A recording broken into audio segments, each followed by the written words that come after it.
उत्तराखंड के रुद्रपुर पहुंचे किसान नेता राकेश टिकैत। खबर उत्तराखंड से, जहां आए किसान नेता राकेश टिकैत एक विशाल किसान रैली को संबोधित करने पहुंचे हैं। 1 लाख से अधिक किसानों को संबोधित करते हुए कहा कि मोदी सरकार की तिजोरी में भरने का काम करेगी, जबकि अन्य पर सभी जीव जंतु पशु पक्षियों का अधिकार है। किसान नेता मोदी सरकार पर आरोप लगाते हुए जो कानून बनाए, इसका दुष्प्रभाव 70 साल बाद देखने को मिलेगा। यह सरकार पूरी तरह उद्योगपति चंगुल में है। देश के 3 उद्योगपति अंबानी, अदानी और लाला रामदेव मोदी सरकार दिन के लिए ही काम कर रही है। राकेश टिकैत ने रुद्रपुर की मोदी प्रधान का नाम आशिक किसान मैदान करने की घोषणा की और स्मारक बनाने की बात भी कही है। राकेश टिकैत ने कहा कि हर घर से एक व्यक्ति, हर गाँव से कम 5 व्यक्ति एक समय गाजीपुर बॉर्डर पर पहुंचे। इस पूरी की पूरी जमीन में केमिकल खेती करके इस पूरी जमीन को बंजर करना खेल होगा। आज से 60 और 70 साल बाद में जो असली खेल है वो आज नहीं है।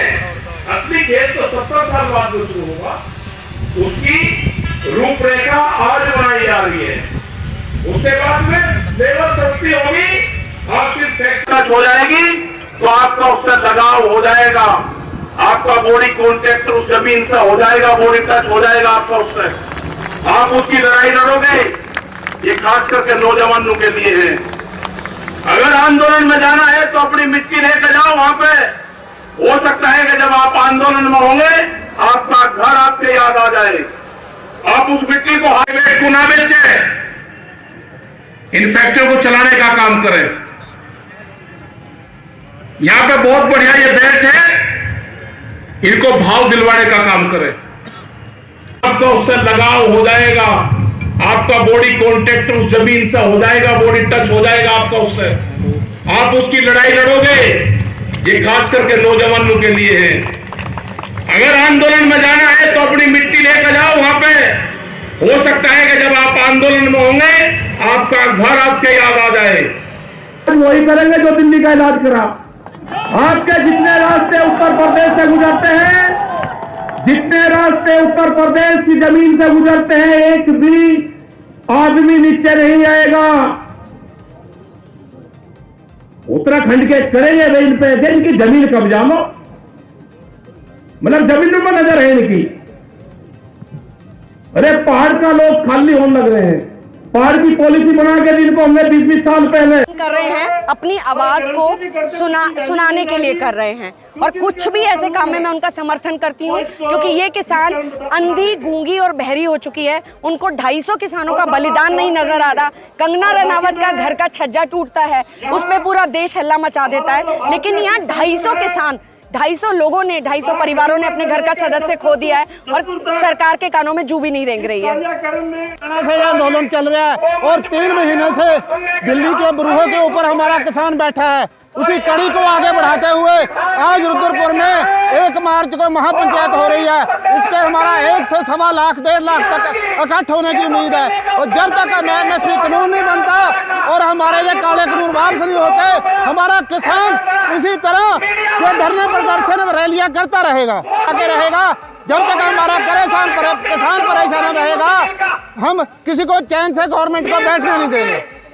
लंबे चलने के बारे में आपने कहा, ये तो मोदी जी पे डिपेंड है। जब तक वो बिल वापस नहीं लेते हम, तब तक तो हम वापसी नहीं आएंगे दिल्ली से, गाजीपुर बॉर्डर से। कोई भी किसान घर आने को राजी नहीं है। और आज की gathering near about 1 lakh plus हो चुकी है। और सभी जो किसान हैं, हमारा प्रोग्राम सिर्फ 15-20 हज़ार बंदे का था, किसान भाइयों का बस 15-20 हज़ार बंदों ने हमारा प्रोग्राम था कि किसान इकट्ठे होंगे। लेकिन हमें LIU की SSP रुद्रपुर में हमारी मीटिंग होती रही, उन्होंने हमें जागरूक किया और हमें कहा कि ग्राउंड आप बदलो, नहीं तो आपकी बहुत ज़्यादा पॉपुलेशन आने वाली है, बहुत ज़्यादा भीड़ आएगी, आप उसको मेंटेन नहीं कर सकते। गांधी पार्क में, गांधी पार्क छोटा था, इसलिए उनके कहने पे हमने ये ग्राउंड चेंज किया। उसका परिणाम ये हुआ कि नियर अबाउट 1,25,000 1,30,000 के समथिंग आज इतनी गैदरिंग हुई। और कोई भी गैदरिंग को हमने इतना ज़्यादा अनुमान नहीं लगाया था कि यहाँ इतनी हो सकती है। लेकिन आज पब्लिक ने, किसानों ने आज मोदी का इतना विरोध किया कि आपको जाहिर हो रहा है, पत्रकारों को पता लग जाए, मोदी जी को पता लग जाए। उत्तराखंड में जहाँ पे उनकी सरकार है, यूपी में जहाँ उनकी सरकार है, जहाँ पे वो कह रहे थे कि यहाँ कुछ किसान जो गाजीपुर पहुँचे हैं और नकली किसान हैं, उन्हें तक आज आवाज़ पहुँच जाएगी कि यहाँ दूर दूर हर स्टेज में, हर जिले में, हर जगह पे बहुत विरोध हो रहा है। अगर मोदी जी चाहें, अभी भी चाहें, आज सुबह कहें, कल सुबह कहें कि हम बिल वापस लेते हैं और कल शाम तक सभी बॉर्डर खाली हो जाएंगे। और हमारा ये है कि जो उत्तराखंड का जो किसान प्लान कर रहा है उसकी 5 पॉलिसी हमने सरकारों को दी है। पहले भी हमने लिख कर दी इनको, उस पर काम करना पड़ेगा तो उत्तराखंड का किसान बचेगा, ये हमने कहा है। और भारत सरकार से अलग तरह की लड़ाई है, वो लड़ी जा रही है। लगातार किसान प्रदर्शन पे जनता अपना हिंसाचारी रूप दिखा रही है। अरे सरकार को चैलेंज क्यों नहीं करेंगे? 70 साल से उस जमीन पर खेती कर रहे हैं, किसान रह रहे हैं। कोई एक बेवकूफ आदमी आया, कोई पर्चा लेके और कहने लगा जी मेरी जमीन है।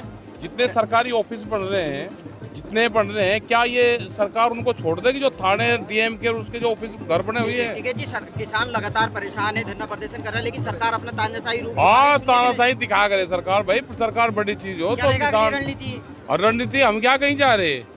लगातार जारी हाँ, जारी रहेगा। क्या लगता है सरकार जल्दी नहीं मानने वाली? ना, थोड़ा सा टाइम लेगी सरकार। एक अंतिम सवाल निपट जाएगा मामला किसी कानून का जो इसी साल निपट जाएगा। ठीक है जी, अगला सवाल दूध को लेकर, जो दूध अब 100 रुपए लीटर बेचा रहा है, शराब क्या ₹1 लीटर है? शराब वाले से कभी पूछा? उसी को लेकर कोल्ड ड्रिंक के 48 रुपया लीटर बिक रही, दूध 20 रुपया लीटर बिक रहा, तो किसी कंपनी वाले से पूछा कि कोल्ड ड्रिंक का ये रेट क्यों है? इस स्टेप से क्या उम्मीद लगाई जाए? अरे देखेंगे भाई, स्टेप से तो ठीक है, बड़ा दूध पियो, मौज लो। 15 दिन से सरकार से में कृषि मंत्री बयान देते हैं कि जितनी भीड़ लगानी है लगा लीजिए, कानून वापस नहीं होगा। भीड़ तक कानून का, भीड़ दे दो भाई, सत्ता भी बदली जा, भीड़ तक कानून, कानून थोड़ा। अभी तो नौजवान ने बिल वापसी की बात करी है, सत्ता वापसी की तो करी नहीं। बंगाल में इलेक्शन में बंगाल जाएंगे? हाँ, बंगाल क्यों नहीं जाएंगे? बंगाल भी जाएंगे, वहाँ पे भी किसानों को बहुत दिक्कत है। असर पड़ेगा आपके बंगाल जाने से? अरे क्या असर पड़ता भाई, किसानों की लड़ाई लड़ी जाएगी वहाँ पे। देवनगरी अभी तो लड़ाई लड़ी जाएगी भाई, अभी तो फसलों का रेट का सवाल है, जमीन बचाने का सवाल है, ये है सवाल। सरकार आरोप लगा रही है किसानों की अगर जमीनों की तरफ देखा तो उसका इलाज करेंगे उत्तराखंड सरकार का। हाँ।